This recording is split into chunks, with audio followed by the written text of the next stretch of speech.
already online. Are we? We're online. Yeah, we're online. Okay. Well, hello, everyone. Hello, everyone. Today is Thursday, and as every Thursday happens, we have a WAPI webinar. My name is Alexander Fridman. I am CEO and founder of company WAPI. WAPI, a company that helps you with logistics and fulfillment all over the Europe. And WAPI also has project WAPI community, where we have the webinars, and every Thursday we search and invite a wonderful guest, wonderful expert to our webinar. And today it is Shelley Simone, right? Simone, just Simone. Simone, Shelley. Yeah. Simone. Shelley is entrepreneur, Amazon seller, and Scale for Tail Group founder. Shelley, can you tell us a little bit about yourself? Sure. I actually have a presentation. So shall I? I was going to launch into that as part of my presentation. Not yet. Not yet. Okay, cool. So let's talk a little bit before the presentation. Sure. So I first e-commerce business in 2015. And I always say to people that every year in e-commerce feels like 7 years. It feels like a dog year. So I feel like I've been doing this now for, at least 25 years, even though 35. It's already 35 because it's 5 years since 2015. Yeah, exactly. And so I started my first e-com business in 2015, my second in 2016. And then in 2017, what happened with the first one? It's still there. It's still growing. It kind of hit 7 figures in around 2017. So 2 years after start, or just about 13, 14 months after starting it. Okay. And then we decided to start a second brand, partly because the first brand is in the beauty category, and that requires an awful lot of marketing skill. Mm-hmm. And the second brand is in the kitchen category, mm-hmm. which I think is much more about product development, and that plays to some of my skills. So it was kind of an idea to hedge our bets a little bit and focus on some of the product development skills that we have, or the product marketing skills. What would you tell yourself in 2015? Oh God, I was so naive.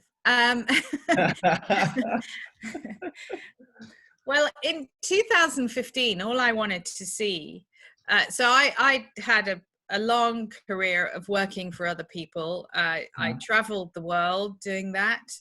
And to some extent, I was successful.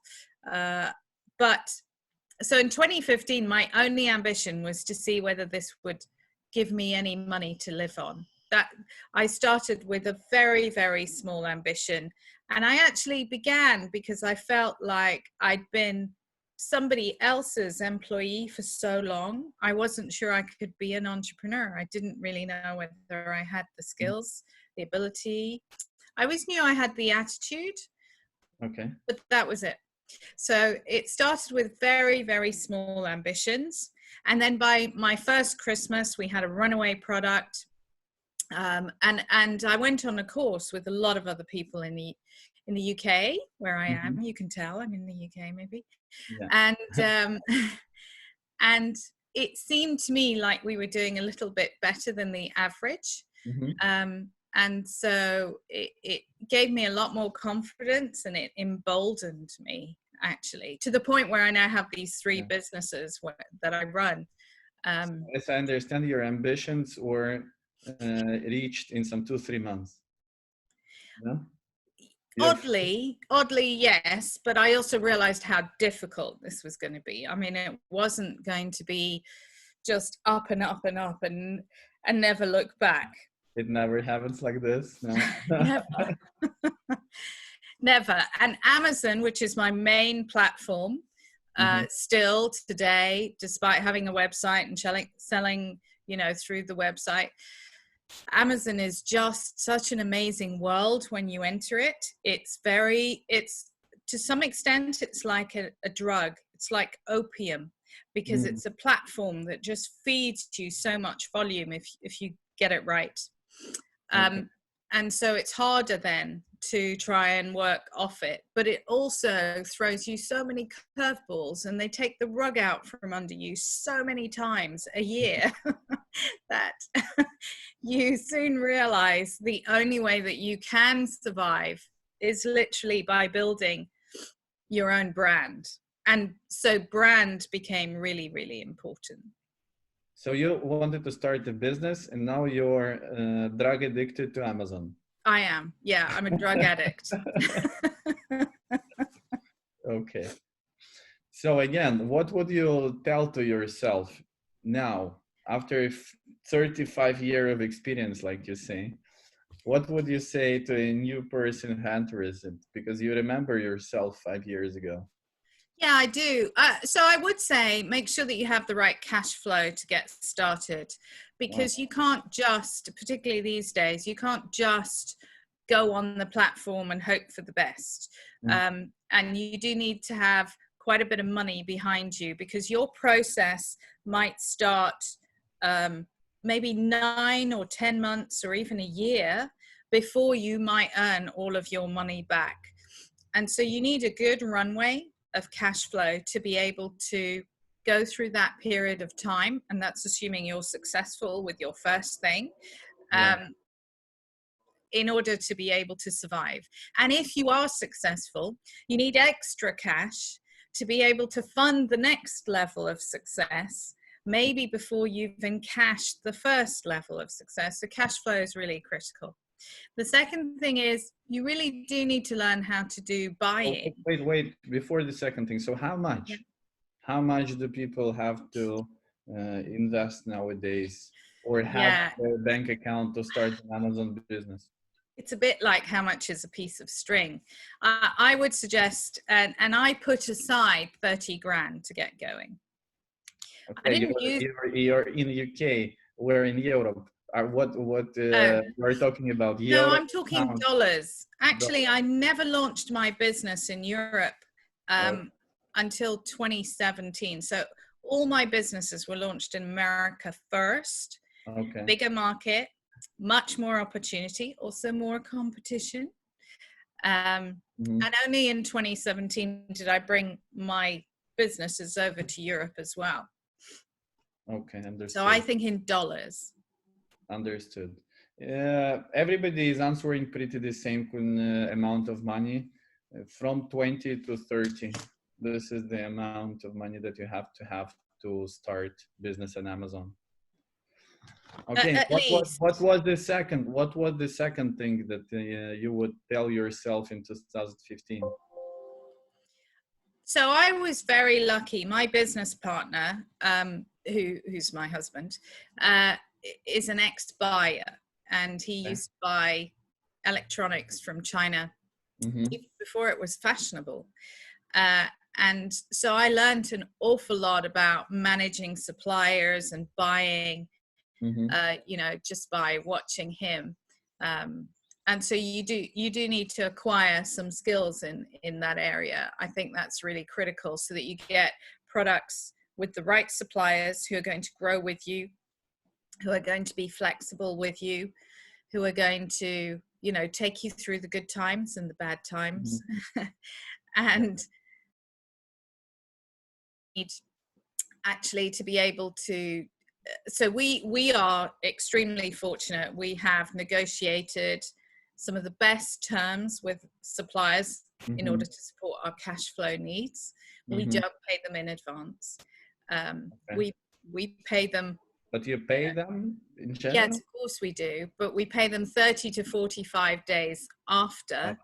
And that isn't still enough, because I might not have sold all my inventory in that period, but we do have very good terms with our suppliers. We do have very good contracts, but we also have very good relationships. So we make sure that they are there to serve the business, our business, and not us serve them, which is hard because manufacturers don't think like that.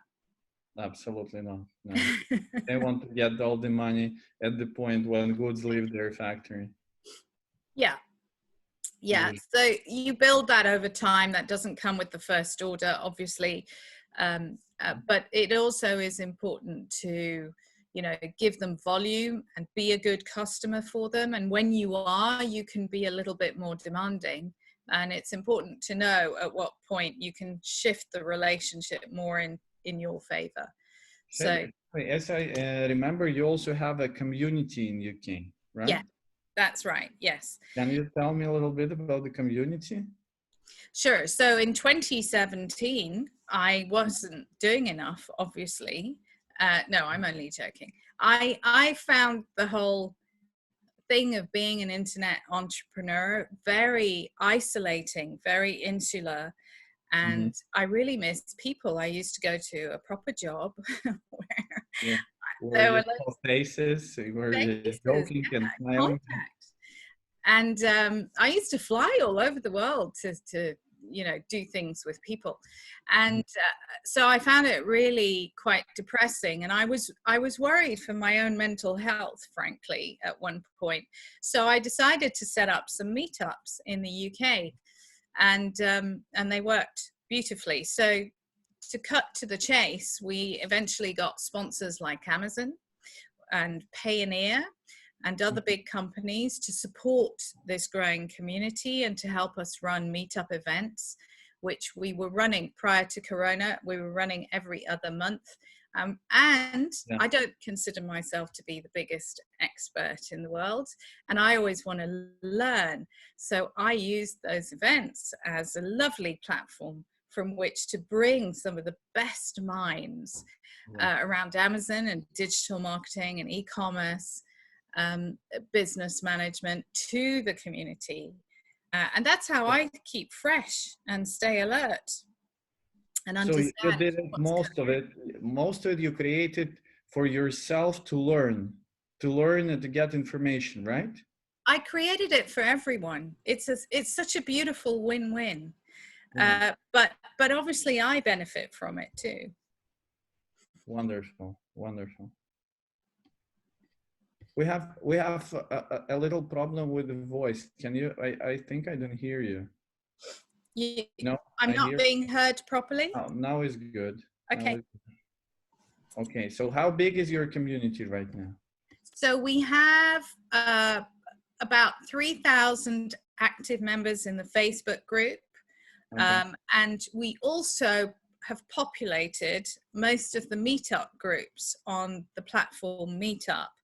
And then if you add our email list, I think we're about as big as about 5,000-6,000 people. Wow, that's very good. Yeah, that's very good.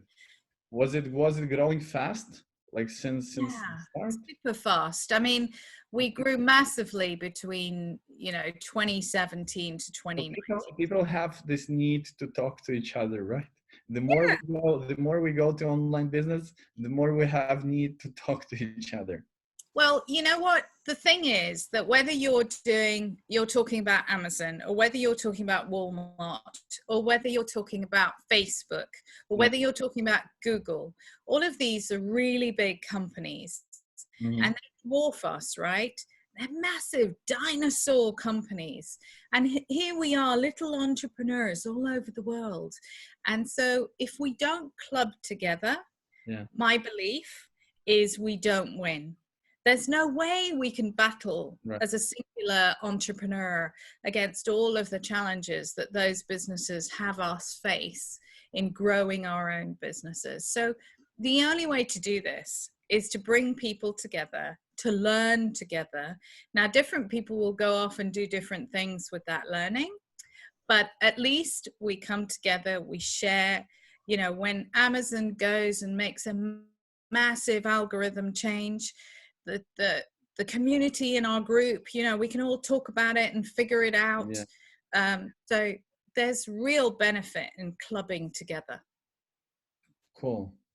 So clubbing is good, but it is not our topic today, right? Maybe clubbing will be our topic on Saturday and Sunday, but Yeah. now it's Thursday. Okay. And we agreed to talk about product development and branding. Yes. I think this is very crucial topic because new ones who start business on Amazon don't know with what product to start. Absolutely, they're thinking, brainstorming, searching, analyzing, but in result they are very stressed because they don't understand what to go to one niche to invent a product there. Now it is said that it is not enough just to copy a product. You have to add values to the product, and all these thoughts of at the start of the business, they are very important and very complicated, because again, if you'll be a great marketer, you will know all the algorithms of the Amazon, but you'll have bad product, you will probably not succeed. Correct. So everything starts from the product development, and I'm very, very glad that Shelley agreed to make a presentation on this topic. So if you can share with us the screen, we are ready. Okay, let me just bring this up. Just bear with me a minute. I should just going to make sure I only have this open for a moment. Okay. Just bear with me a second. It's okay, don't worry. Just how many products did you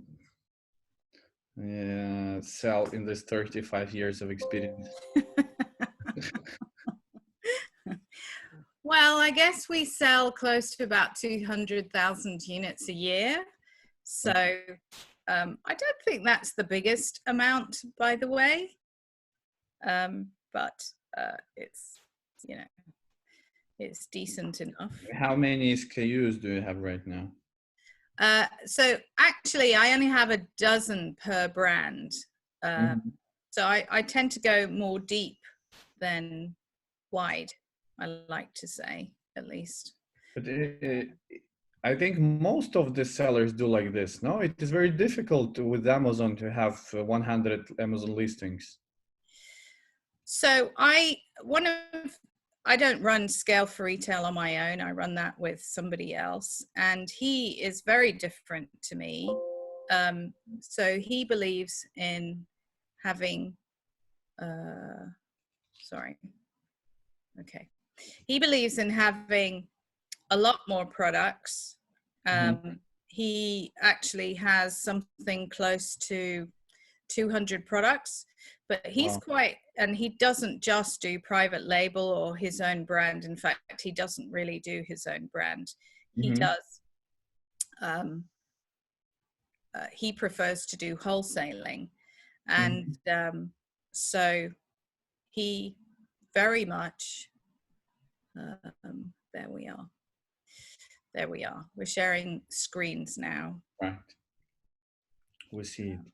Let me move this on to a side. Is this visible to everyone, and is it, does it look okay? Yes, it's wonderful. Okay, so Christian, who runs Scale for Retail with me, he has, you know, hundreds of SKUs, but he's also an ex-programmer, an IT programmer, and he runs all of this on his own technology and his own algorithms and programs that he's written. So my belief is that if you're going to do it that way, you either need to rely on somebody else's technology and it better be good, or you need to build your own. But there is no other solutions like that you can rent to do this? Yeah, there'll be a ton of solutions, but they do tend to get very expensive, and you need to know that these products, you know, either have massive volume with fairly good margin, or have massive margin with a bit of less volume potentially, because that is how it tends to run. Mhm. So you've just got to build that into your product margins and make sure that you can run your business profitably. I mean, one of the other people that I've met along the way, who I won't name, but he used to sell thousands of SKUs, but he did a big kind of sat there with a cold towel over his head one night and realized that really only 20% of them were making him any money. He was losing money on most of the rest. So that's the problem when you get into massive amounts of volume. If you don't have the technology behind it to be able to really understand how your business is functioning, and many people just starting out possibly might find it difficult to get to that, what you will end up discovering is that it's just unmanageable. It's unmanageable without having a lot of scale associated with your business. So yes, that's good to do, but you need to build up that scale first, like walk before you can run. Okay, understood. Okay, now should we go on to product development and branding? So this was my little introduction, but you did a much better job of it, so I'm just going to move on. But what I would like to talk about is 4 things. First of all, how you find those products that solve customer problems. Ultimately, what people want to buy are the things that either solve their problems, make their life easy, deal with the stuff they didn't know that they actually needed, or something that meets their desires. And those are perhaps more aspirational products. Sorry. So I sell in these 2 categories, beauty and kitchen, as I said. And kitchen products are very functional, very much I have a need or I have a problem I need to solve in my kitchen, my cooking, whatever, and therefore I need this tool to do it. So that's very much along those kind of lines. But my beauty products are more, I have a desire to be beautiful. I have a desire to feel relaxed. I have a desire to smell nice. So that is what I mean by the difference in those 2 areas. Then I think you need to add a touch of invention or innovation or something a little bit different. And I'll talk through an example to really make that come to life. Then we'll talk about ranking and keywords and the more scientific and technical side of this. And then finally, we'll end on brand with me just talking a bit about packaging and what that can do for you. Is that okay? Am I talking too fast? No, everything is wonderful. You're doing great. All right. So the first thing is that product choice is key. And we all kind of know that.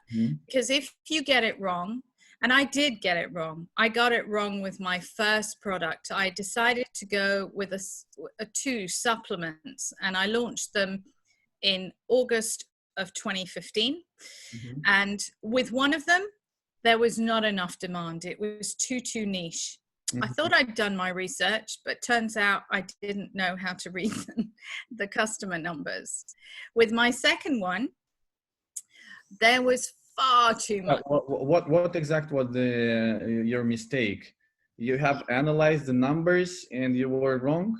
I was wrong. I thought there was a trend. There was a trend around a particular ingredient for the face to make you look younger.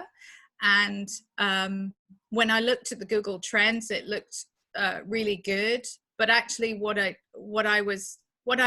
happened was that by the time I came to market, the trend had gone down. Okay. And so I read that wrongly. I didn't have the crystal ball to read that correctly, you might add. And it was built around a famous doctor in America who has a show called Dr. Oz, and he's very good at mentioning a product, and then it goes like wildfire all over the place. And he'd mentioned this particular ingredient, but there wasn't enough consumer demand for it to really keep the trend going. Okay. So do be careful of making that mistake. My second supplement, had too much competition. It was in one of the most popular categories. And what I discovered when I launched in there was, number one, I really needed to be a very, very good internet marketeer. And because that wasn't my background, clearly I was pretty bad at it. But number two, there was a lot of price competition. Mm-hmm. And so I had to play around with price to try and figure out where I could set the price point. Now, margins are extremely good in supplements, generally speaking. I mean, like massively good, 80% margins, something that is pretty unheard of in other categories. But because of the amount of marketing that you need to do and the price wars and also the way the competition behaved, which was really black hat. So I had to learn some of the worst black hat tactics that exist on Amazon just to understand what was happening to me. And then I had to decide whether that was the way I wanted to operate. And I didn't.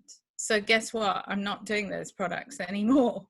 But I'm not doing this, but I can have a next webinar. We can talk about this, right? Yeah, I mean, it was a real lesson. The advertising was far too expensive for both of them, actually. One, because there was so low demand, and for the other one, because it was just so highly priced. There was no way of distinguishing between me and the competition. I mean, there were a few things that I did that were unique, but it was so hard to communicate. So that was problematic. And you know, everybody, I did get to page one, but everybody else on page one had supposedly something unique, obviously, otherwise they wouldn't have been there. Mm-hmm. And I don't think consumers cared one jot for whether it was my brand or Joe's brand over there or somebody else's. It was just the ingredients that they were looking for, and that's what happened. You say something unique. What are you talking about? What is it? Something unique? For my products, what I did was I created my own blend of natural supplements, natural ingredients. I put together a blend that nobody else was doing. But again, that was really hard to communicate because I put together 8 different things in order to create the result. And this was about weight loss. So everybody wants to lose weight, right? And everybody wants a magic pill, as do I, by the way. I still need it. And that's what I tried to create in this product. Clearly, it was never going to make anyone lose weight unless they put some effort into it, like dieted and did exercise, etc., etc. But so it was very, very hard to compete in that category. And the black hat, like I said, activity was just awful. It was the kind of thing that will leave you gasping for breath. So don't do that, particularly when you're just starting out. Go with Amazon. In Amazon, as I understand, black hat is very dangerous because they block your listings and block your account, and that's all. You have to start everything from the beginning. Yes, but there's some really clever, nasty people, or people who are clever at being nasty that don't get caught in these categories. And there are ways to do it without getting caught. But it's a moral dilemma for you, or it was for me. Is this how I want to grow my business? Is this what is going to make me feel great about getting up every morning?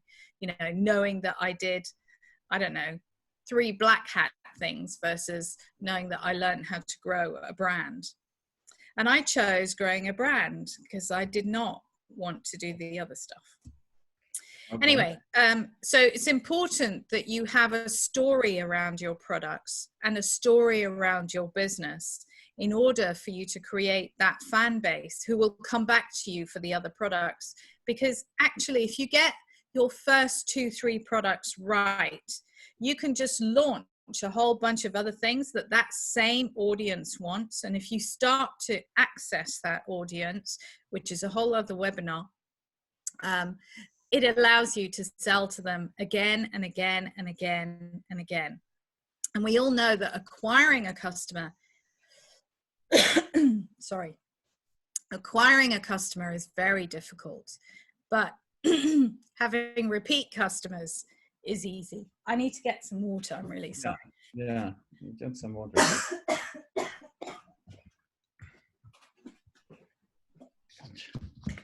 It must be very, very interesting. Please listen.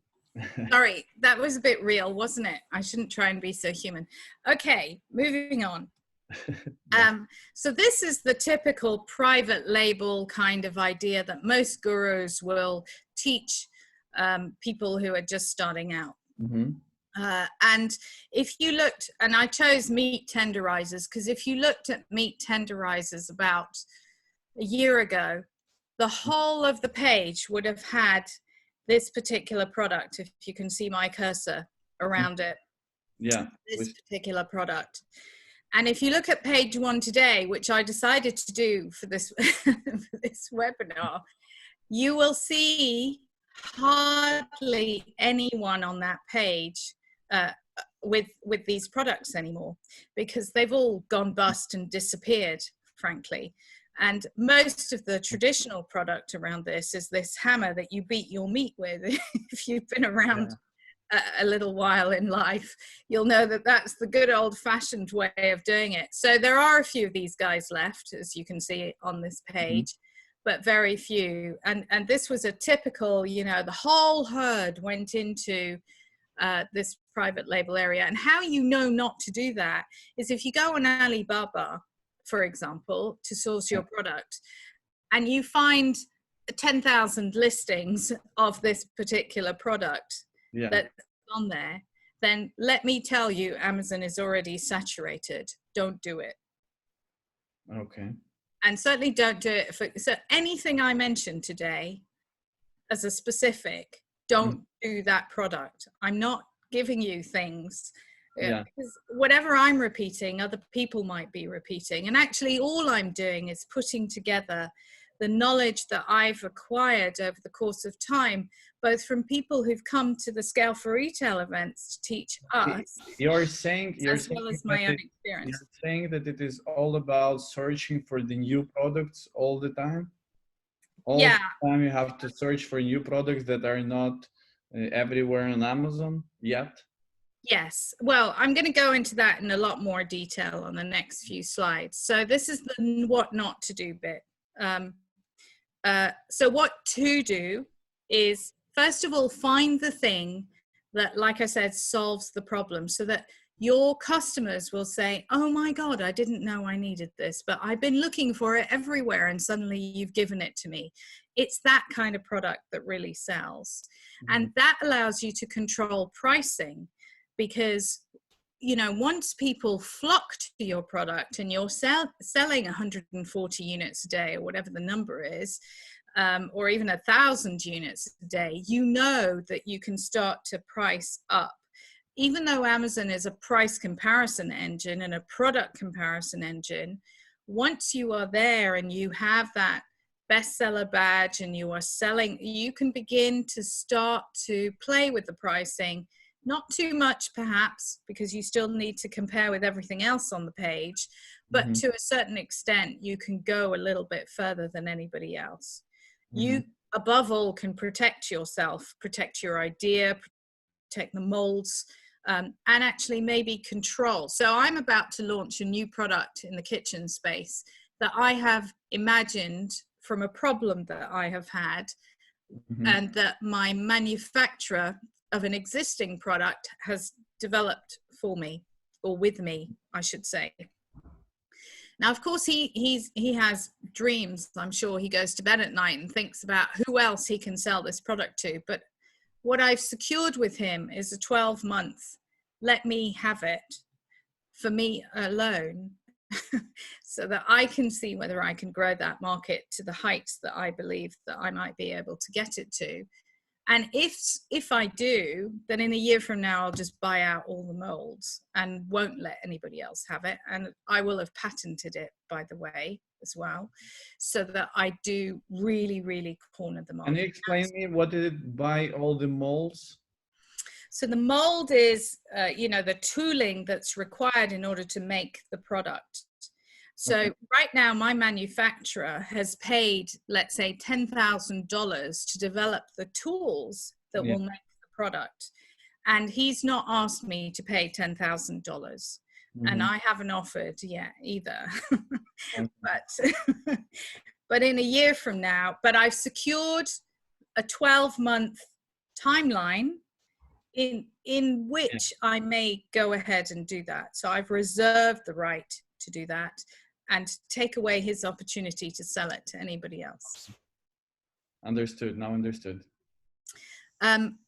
Obviously, is it difficult to develop your own product?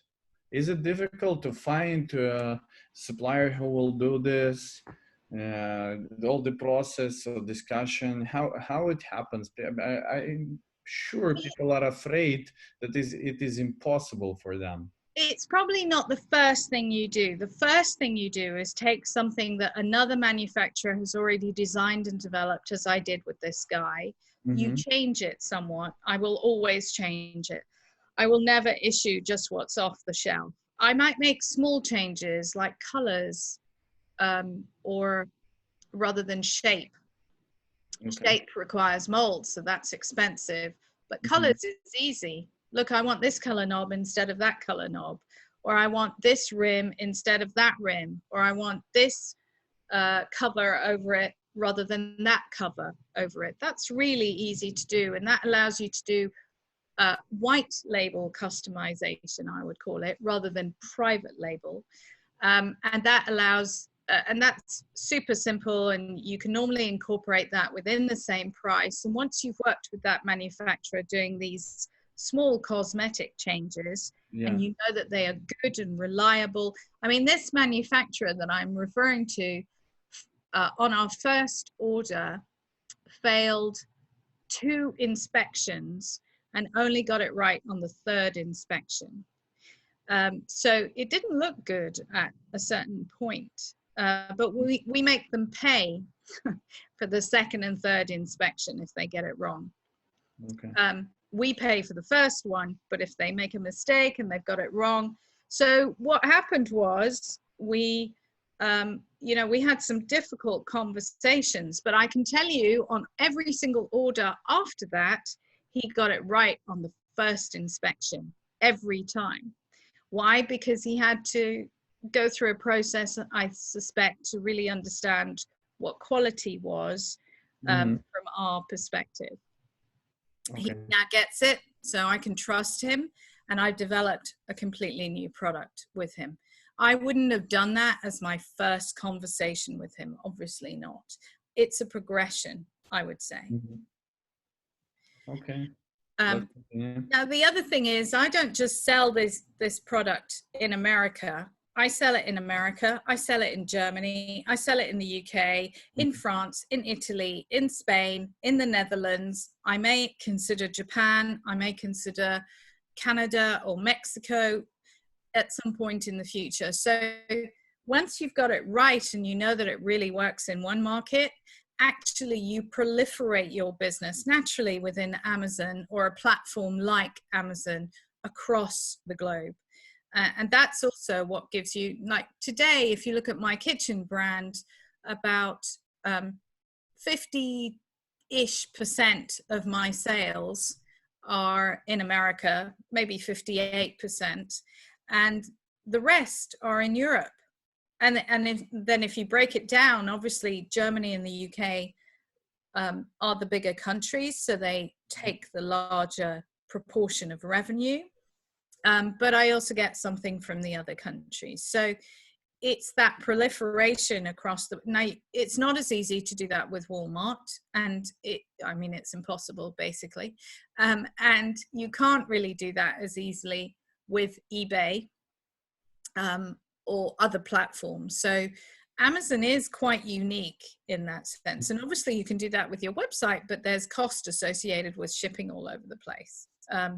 Whereas Amazon kind of builds a certain cost base, which is very predictable, if not expensive. It gets more and more expensive. So it does eat into margins.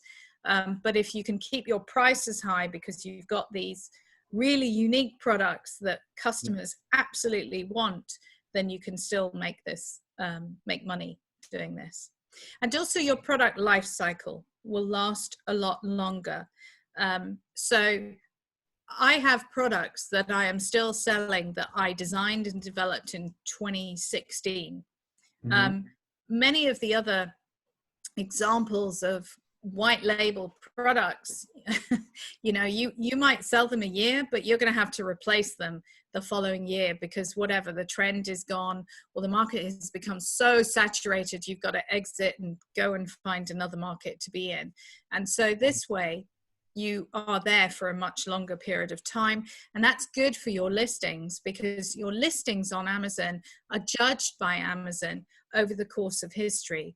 And when they make changes to the database, they don't touch the old stuff in the database. So if you have like a listing from 2015 that's still working, yeah, it will rank better than a listing in 2020. wow. And so you do want to try and create a product life cycle that lasts. Wow. And ultimately, you have to have a story around your brand, and you have to have a story around your products.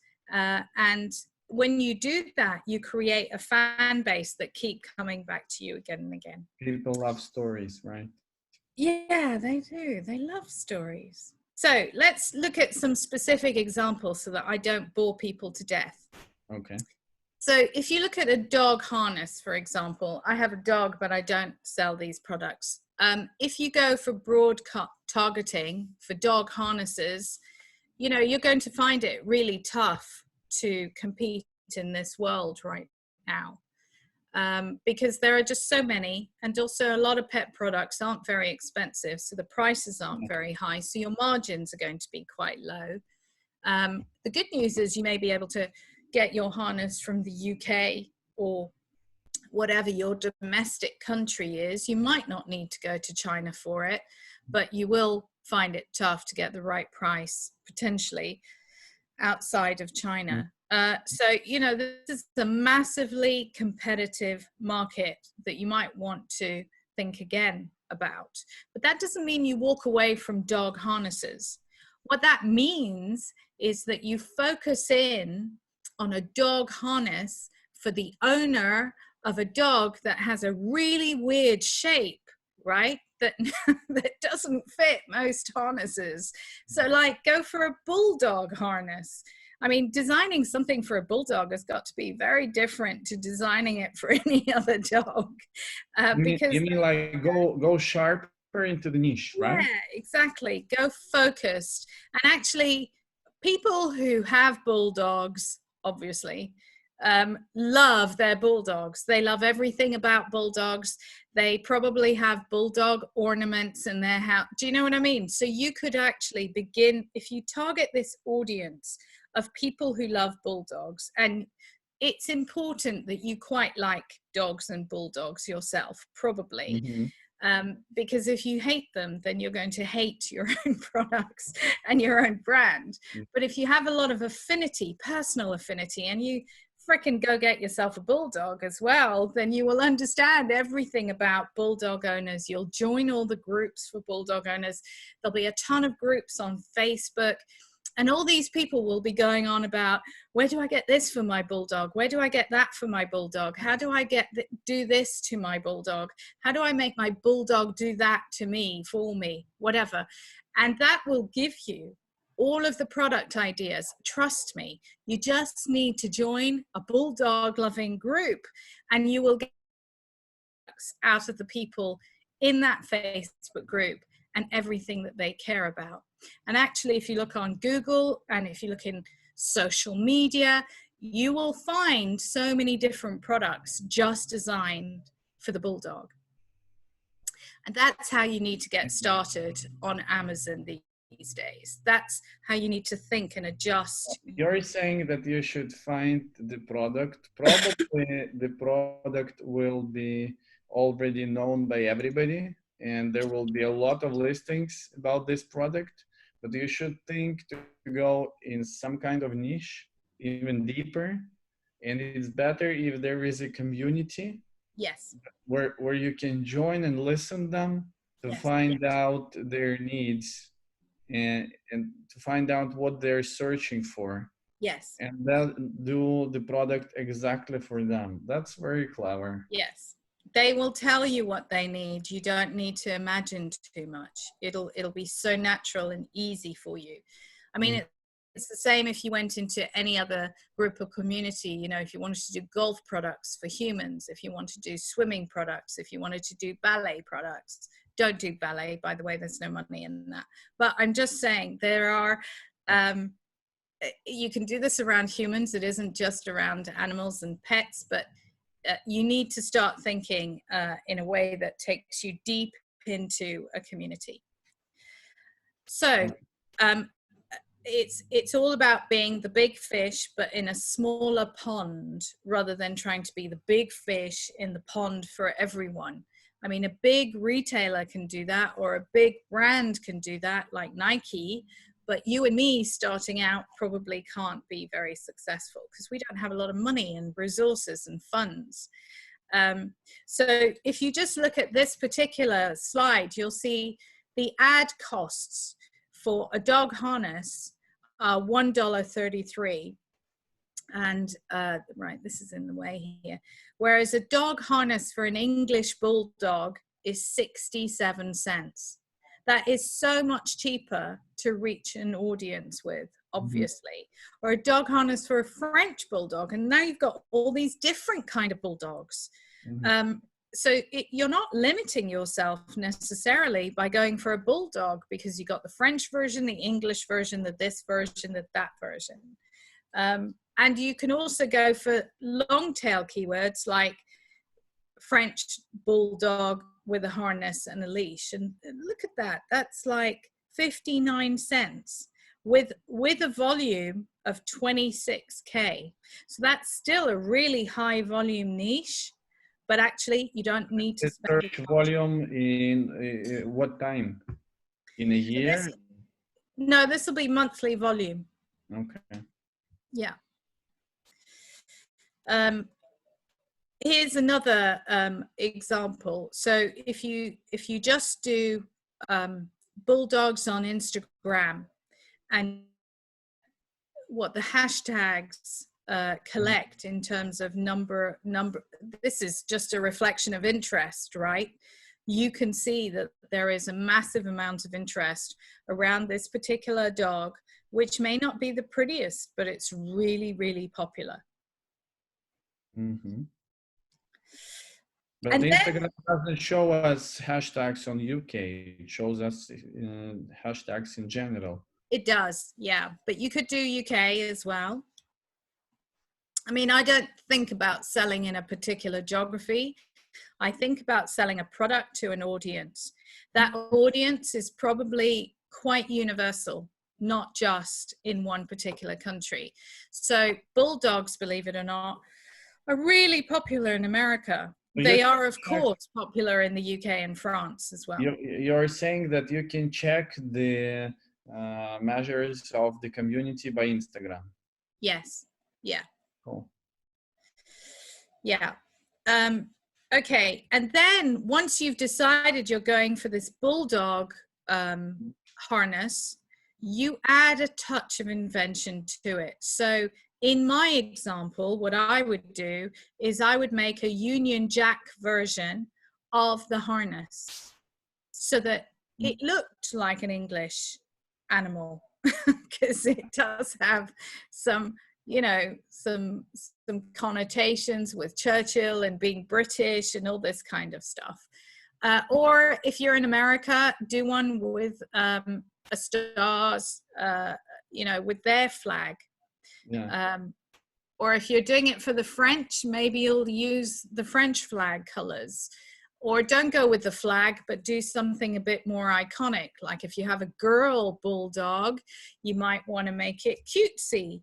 And if you have a boy bulldog, you might want to use designs that are a bit more boyish and reflective of, you know, this. You frequently see kind of bulldog sculpture with a cigar, a bit like, you know, reflecting Churchill and stuff like that. So use that in the design of your harness and go and do some of that research about that historical connotation behind the bulldog, and then design your harnesses to be unique. Because if that is the only design that I can get with a Union Jack or whatever the image is with cigars on it, for the sake of argument, and it's so unique and different. I'm going to flock to you. And then when you go and put them on your Instagram page and you hashtag all those Instagrammers, or you put it into that Facebook group that you initially joined as a genuine user, and then you gently suggest that you really like these dog harnesses with individual designs, which you'd be able to do because you've been a member in there for quite some time and you won't be considered to be a spammy seller. Yeah. That's how you do it. Cool. Thank you. That's very interesting. Very logical and very interesting. Okay, I've got more. Shall I continue? Actually, yeah, you should tell me how many slides do you have more, because our time is going to finish in some 9 minutes already. 9 minutes. Well, I can take questions, or I can talk to you about how I look at ranking and keywords, and I'll try and do it in 8 minutes. Let's do it. Okay, cool. So the other thing is looking at keyword volume, and we're talking about monthly volume here. So typically in the old days, when Amazon wasn't so competitive, you could go and, particularly in America, I'm not talking about the UK and Germany at the moment because the numbers will be of a different order. But if you're looking at the Americas, you would be looking for at least 10K volume per month for the product. And then you want to assume that you can grab a market share of maybe 1 to 10% of that particular market share. And that'll tell you how many products you can sell on a daily basis if you work it out. And I have spreadsheets that do that for me because I can't do that off the top of my head right now. But these days, what you've got to do is see whether you can gather enough long tail keywords like the English Bulldog harness, the French Bulldog harness, the harness for an English Bulldog. So those are long tail keywords that will amount to that same 10K that you might have been looking at before. And the reason you do this is because up at that 10K level, with one keyword, it's so competitive, and you're more prone to the kind of attack that I talked about from these black hat people, and it's harder to get there, and you'll spend much more marketing dollar. Whereas if you get to the same 10K using, let's say, 4 or 5 long tail keywords, you still get potentially the same number of sales, or maybe just slightly less, but you can sail underneath that radar and you won't be attacked, and you'll get to page 1 within a day or so of producing a good listing. Now that's a separate webinar. You obviously need a good listing, but it's much, much easier. And you can be more of a product marketeer like I am, rather than a digital marketeer where you have to really spend a lot of money on your Facebook advertising and a lot of the social media stuff. So, and also your PPC costs will actually be significantly lower, even though you might be targeting 4 or 5 different keywords. The actual spend to get to that same 10K will be much less, of an order of about 30 to 50% less. So that makes your business much more profitable. Right. This is, this one I understand very much. Yeah. Cool. But everybody is afraid that if they will use very long tail keywords, like the sales will be very, very small. And that's why you need to be looking at the numbers and aiming for that 10K, but maybe breaking it down with 4 or 5 main keywords. If there aren't 4 or 5 main keywords that get you to 10K, forget it. The niche is too small, and the niche is not having a high enough trend of sales. But if it's a really big niche, like we saw with dog harnesses, you'll probably find that underneath that, for the Bulldog words, you will get to the same 10K. You just won't get to dog harness on its own. Okay. And the order of magnitude is probably that dog harness, I mean, I haven't looked at it right this minute, but dog harness might get 100K searches. And so that 10K is actually, you know, of a very modest proportion. It's so not. you're trying to find product where you can use 4 or 5 keywords in a listing, and it will still have more than 10K search volume per month.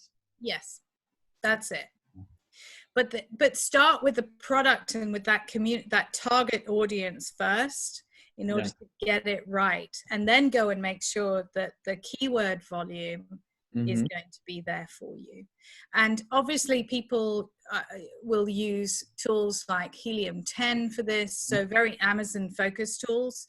I also use Viral Launch, but there are other tools. I'm just going to run through this super fast.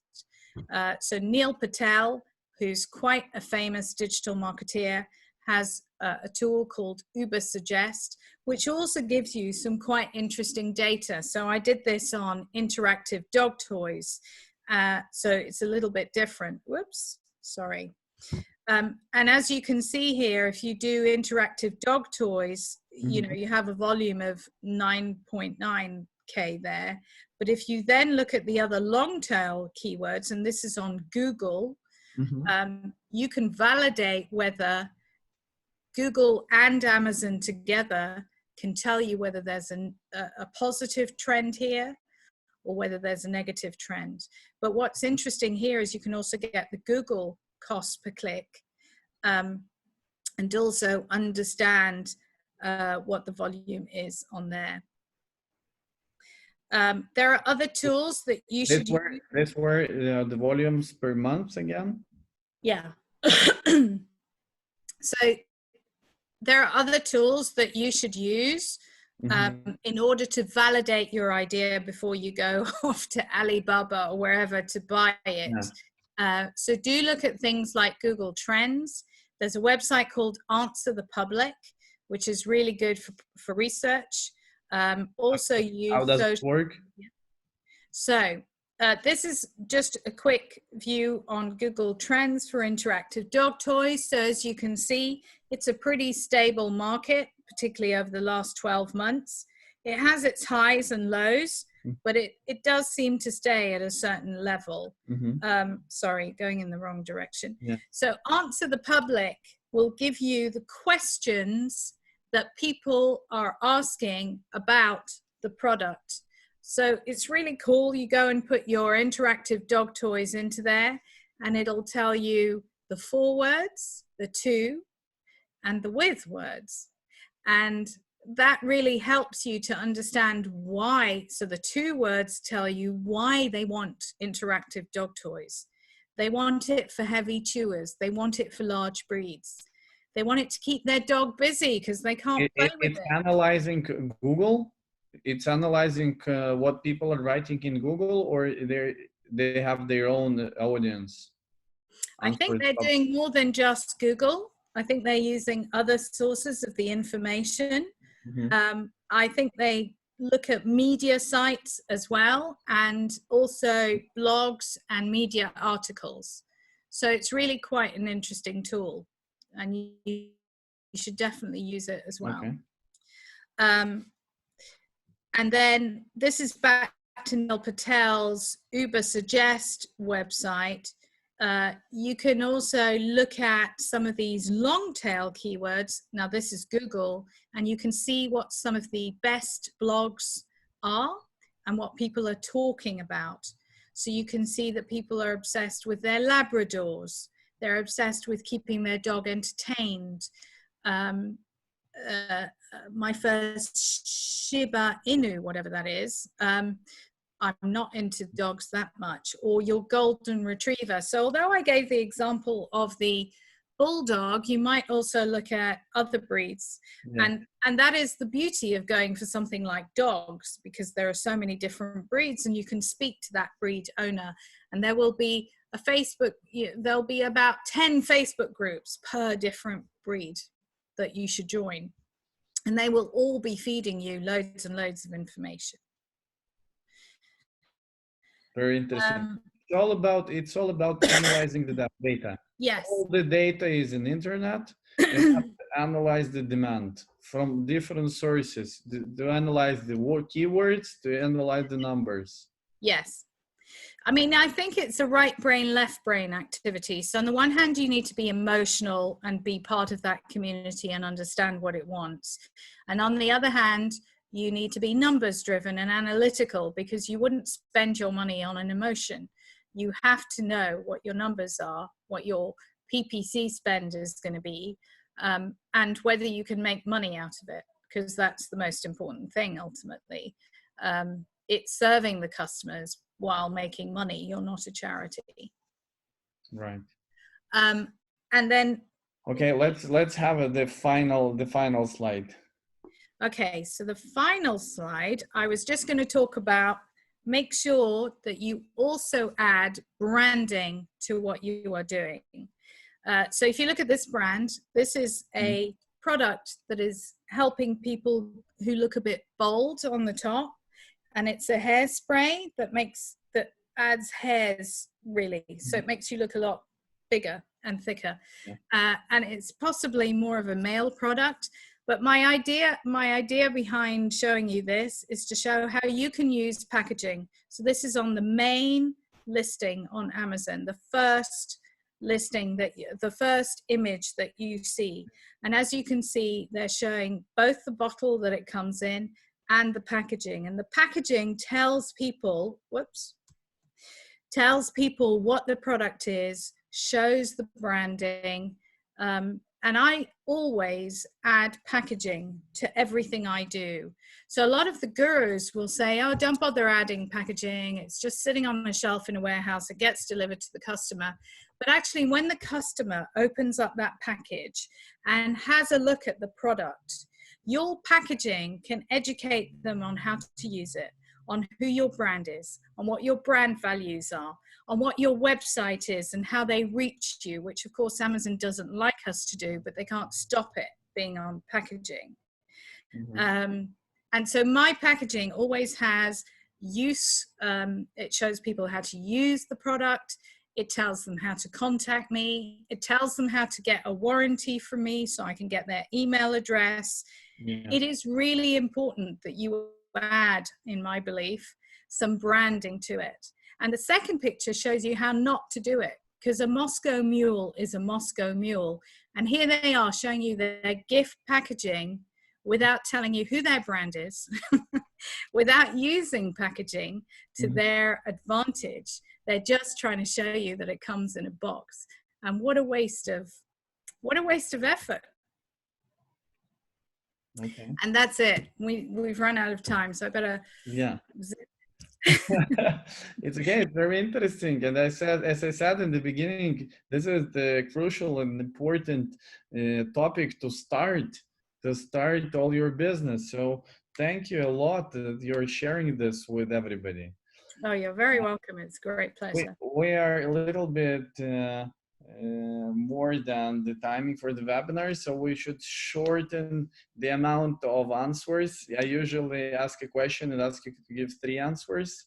Let's do it 1 question, 1 answer.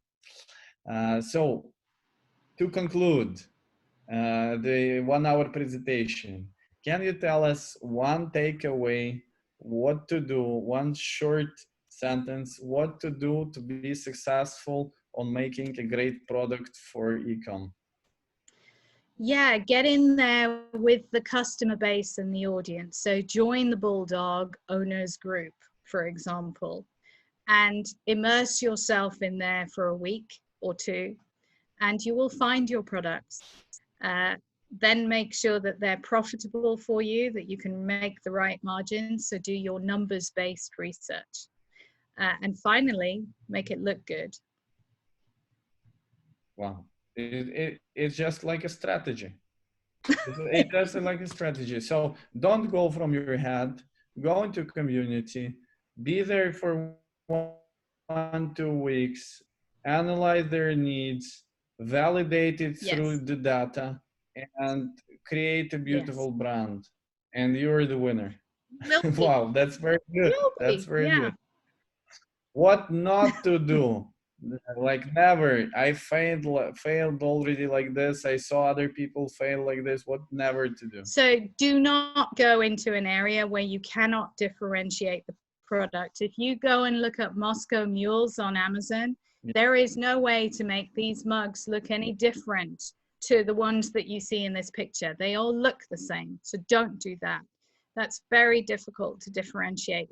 Don't go to the product where you can't do anything with it, or yeah, don't go for a Me Too product that you cannot differentiate or change, or if you did, it's no longer the product that most people want.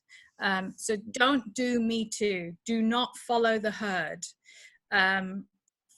Follow what the customer tells you that they want. That is so critical, and something that increasingly is being taught but never was before. It was all about go on there, do a jungle scout report, you know, try and interrogate the Amazon database aimlessly without objective, trying to find things that aren't too competitive. No, don't do any of that. Really don't. Just start with something that is really important to a group of people, and there is your audience, and then they will tell you what they want and what they need and what's so important for them. And then make sure that what you're doing is different, and that it is possible to be different without making it so difficult to communicate to the customer. See, one of the issues with being in beauty, which is one of the categories I'm in, like I said, is that it is really difficult to tell people why my cream is different to somebody else's cream. It takes a lot of marketing effort to do that. It takes a lot of skill to be able to do that, to communicate in so many different ways, with images, with video, as well as with copy, as well as on social media, as well as with my Facebook advertising, my Pinterest advertising, my Google advertising, and my Amazon advertising. And by the time I've done all of that, my margins in that business are much, much smaller than they are in my kitchen, where I am the only seller that looks the way I do. Nobody else is looking like me. Nobody else, for some reason, is copying me either, touch wood.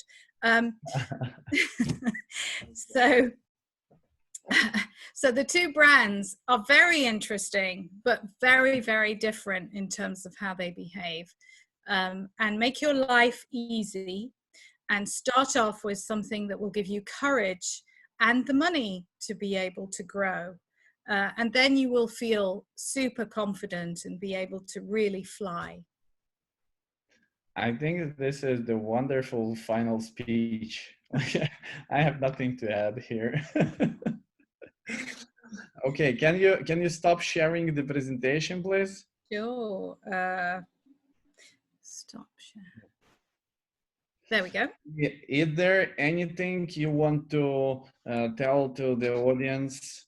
Like, why do they have to contact you or your company? Anything? It's your time. Thank you. That's really lovely. So I didn't learn all of this, in 5 minutes. I have the benefit of the community that I created, Scale for Retail. I learn from everybody in that community almost on a daily basis. I obviously learn amazing stuff from our speakers. So please do join. It's a Facebook group. It's called Scale for Retail. We are there 24/7. We also hold webinars on a weekly basis, although a bit less intensively than we have been doing. So we're moving to every 2 weeks rather than every week, partly because I need to run my business. And so it's another opportunity for you to learn. You're here because you want to understand and you want to expand your knowledge. So please do join us and do so. And I'm sure you will be seeing Alexander talk in our group potentially about how we deal with some of the challenges of Brexit. It would be wonderful. It would be wonderful. Yes, please join the community, because it is the way to get the information. This is the same, absolutely the same idea was in my head when I started the WAPI community, to exchange the information between people who are in this business.